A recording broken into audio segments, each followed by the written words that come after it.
Greetings dear friends, Dragon here once again. If it's your first time finding my tiny little channel, then do please consider clicking the red button and subscribing and helping me grow it just that little bit bigger. Been a little while since I've done one of these. This is a kind of new arrivals type video. Been a bunch of stuff in over the last couple of months. In fact, I don't think I've done one of these videos at all this year. So I'm not going to go way back to January, but this is just the stuff that's been sitting in my to watch or to get into pile. A couple I've done unboxings for, a couple I probably won't bother, but without any more further rambling, let us dive into it. So 88 Films first. This is one that I have already done an unboxing for, which is up already on the channel. This is 88's recently released version of God of Gamblers, the Wong Jing classic, the first in a pretty long series of God of Gamblers movies. I will leave a link down below to check out the unboxing for that one, but a pretty glorious release. Really nice glossy slip with artwork from Sean Longmore. Beautiful stuff. Sticking with 88 Films, and this was an upgrade. I previously had the standard version of Drive, the 88 Films version, but wanted to upgrade to the 4K release because it got a great price on Amazon for it. And this is of particular interest, and for those who are already on my Patreon, you will know exactly why, but really kind of wanted to upgrade this for the Mark Dacascos element. For those of you not on Patreon, keep your eyes peeled to the channel because there's something very, very special coming very soon involving the very wonderful Mark Dacascos. Jumping over to Arrow, and these were three recent pickups in their most recent sale. All three movies directed by Yasuo Musambura. So this is Blind Beast. We have both of the Black Test Car movies and Giants and Toys. All three with pretty incredible art by Tony Stella.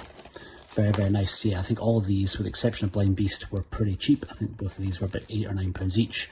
Blind Beast a little bit more expensive, but still slightly reduced for being in the sale. Sticking with Arrow, another one that there is already an unboxing for, and that's Arrow's Street Fighter trilogy. Again, I'll leave a link down below if you want to see what's inside the box, and reviews coming at some point for these, once I get a chance to check through the rest of the extra features. But halfway through just now, working my way through the commentaries, but an absolutely glorious release. And once again, incredible cover art by Tony Stella. Bit of a random one. This is a very unofficial, a bootleg from eBay of The Night Comes For Us. An absolutely fantastic movie.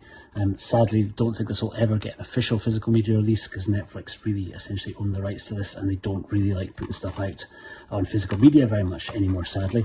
So it just is on a recordable disc, but the quality's really good. I was very happy to see that they'd used it in the original language. I was a wee bit worried this was going to come with an English dub, which would have been atrocious really, but no, thankfully no. In its original language, looks really, really good, really good transfer, and quite cost effective for somebody to basically do the work of sticking it onto disc. Another pretty recent release and another great slice of Tony Stella art. He's a busy man just now. This is Eureka's release of the Bullet Train, and again, unboxing already up for this one. I will leave a link down to this underneath as well. But yeah, great release, and again, one that I'm still working my way through the pretty sizable stack of extras that are on here. Pretty excited to check out the Tom Mes commentary. Sticking with sales for a couple of these, and again, I think these came through Arrow, but this is a bunch of Third Window Films releases. So this is a couple of Tsukamoto's. So we got Haruko the Goblin and the Tsukamoto triple feature. I think cover art on this one by the wonderful Go Kaiju. I've never actually seen Haruko the Goblin. I think from this I've only actually seen The Killing. So like three Tsukamoto movies that I'm quite intrigued to jump into. A couple of shorts, I think Haze and The Adventure of Denshu Kozo are quite short, but excited to check them out. And the other Third Window titles, Punk Samurai, the absolutely incredible Punk Samurai, maybe one of my favourite movies that Third Window have put out. Absolutely bonkers film. Both of these are directed by Gakuruji Ishii. The last one was when he was still going under Ishii Sogo.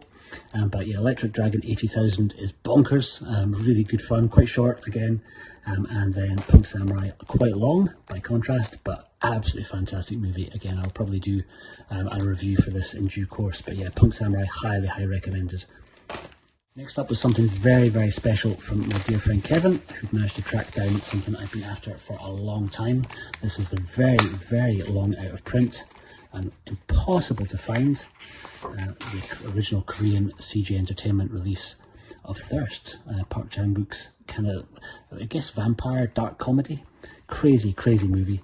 And this previously did have a release in the UK, but this is in a beautiful, nice digipack. Just kind of cover art inside, there's no booklet or anything inside there, but a radically different transfer to the version that is on the Tartan release, if you're in the UK and have tracked this down, which is this one. This is the Palisades Tartan release with a very heavy blue cast to it, which I just assumed was kind of the way that the movie was originally meant to look, but apparently not, because he supervised this transfer and it's really a lot more properly colour balanced. So yeah, kind of almost like watching two different movies. If you can find this version, I highly recommend it. It's going to be very difficult to track down. I have no idea how Kevin managed, and I'm incredibly grateful to him for finding it for me. But yeah, wonderful, wonderful movie. Back to 88 films, but sticking with Korean cinema, and this is Hansel and Gretel, which I was stoked to find because this is long, long out of print. Stoked to still find with a slipcase in FOP, actually. I think this was £8 in FOP. So one that I'm very intrigued to check out. I think it would be the cinematographer, same cinematographer who shot A Bittersweet Life, Okja and the Age of Shadows. Bittersweet Life, one of my favourite Korean movies, so very intrigued to check out Hansel and Gretel. Speaking of Korean cinema still, this is the first release out of Blue Kino from Korea. This is I Saw the Devil, the other wonderful Kim Ji-woon, Lee Byung-hun collaboration. Incredible, one that I haven't actually cracked into yet, but looking forward to diving into. I already have a really nice release of this from Plain Archive, but couldn't let this one go. Always intrigued to check out new labels out of Korea. Still sticking with Korean cinema, and this is the Cine Asia release of The Killer, though I hasten to add this is not the original artwork that came on it. This I'm very kind of quickly made up myself, because I was really not a huge fan of the Cine Asia cover. Already knew that I absolutely adored the movie. Didn't really need to see a cover absolutely plastered with kind of various 4-star reviews, 4 and 5-star reviews from different places. Slightly lackluster release in terms of extras. I think there's maybe in total 2 minutes 20 of behind the scenes and a Janghyuk special clip. I thought that and the behind the scenes combined are maybe 2.5 minutes, and then you get 2 trailers on there. But it's nice to have something, I guess. But guys, come on, get commentary tracks. I'll do them for free. Next one up, out of Glasgow. And this is the second part of the first season of the wonderful Jujutsu Kaisen series. And if you ordered from the All the Anime website, they had the option to get basically this very nice kind of big outer box, which kind of came with a little spacer that you could slide in part 1. And unboxing for this I've already made and will be up very, very soon, probably later on this week. But yeah, really, really nice set. Very, very meaty indeed, and a great fun. Pretty bonkers, but great fun series. A second-hand find from eBay, one I've been after for ages, and this is the American 4K release of Ip Man, so parts 1 to 4. A really, really nice set. I think this kind of came with 2 of the movies, never actually been broken into, so I don't think whoever had it before ever got around to watching part 3 or part 4. But it's a nice set, comes with a poster and a really nice little book, which kind of takes you through all 4 of the movies, along with some kind of great stills. Samo in part 2. So we've got Mike Tyson in 3, and the wonderful, wonderful Scott Adkins in part 4, playing one of his best villain roles so far. Clearly having a good time playing a pretty horrific racist in part 4, but yeah, very stoked to kind of finally track these movies down. Been after this box set for ages and just waiting to kind of find a version for a price that I didn't basically have to sell a kidney for. But yeah, glorious, glorious stuff.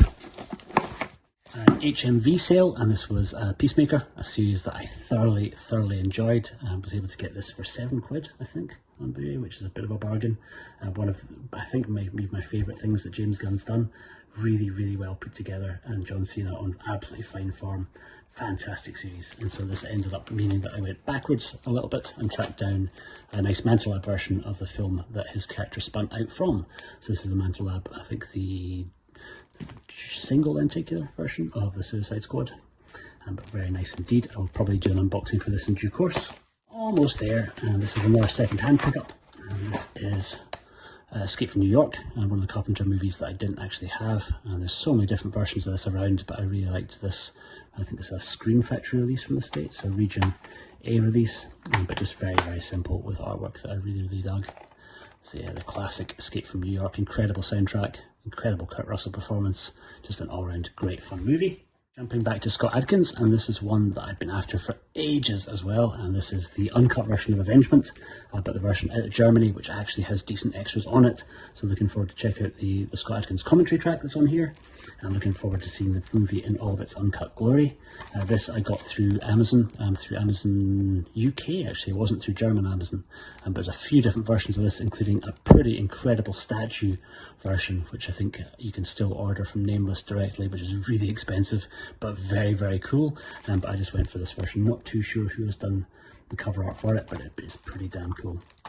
And last, but by no means least, this package just in from Vinegar Syndrome, literally today. And there's a few wee bits and pieces. And this is one that they've had out for a little while, and is the Kani release of Bullets Over Summer. Really, really wonderful cover art by Robert Samelin. A movie that I have never seen. It's a blind buy for me. I'm excited to kind of get into it and excited to check it out, and really stoked to kind of still get it with a slipcover, because I think the Kani releases have been selling out, the slipcovers have been selling out really, really quickly. And the other one, Eagle Eyes, amongst you will already have spotted. This is one of the first collaborations with Umbrella out of Australia, and this is the wonderful Australian zombie movie Undead, which I had back in the day on DVD. So I think all the extras largely the same, but couldn't pass up on this really nice slipcover. It's a bonkers movie, good fun. And the last one is a completely silly purchase, but just because we are in the process of buying our very first house, which we're hopefully going to go through. This is my first house-related purchase, and I bought myself a nice wooden block, a Vinegar Syndrome divider. Don't know if I'm going to carry on and get more. Unlikely, because these are quite expensive. Totally unnecessary, but just put this in at the same time to save on shipping. I'm pretty stoked with it. It's a nice bit of wood. And guys, that is it. Thank you very, very much for making it to the end of this. I did briefly mention the Patreon along the way. If you enjoy the channel and you like what I do, and you kind of want to see videos early, you want to see exclusive content, then do please check out the 3 tiers that are on offer over on my Patreon page. Thank you so much again for watching. I've been the Fanatical Dragon. I'll see you on the next one. Take care.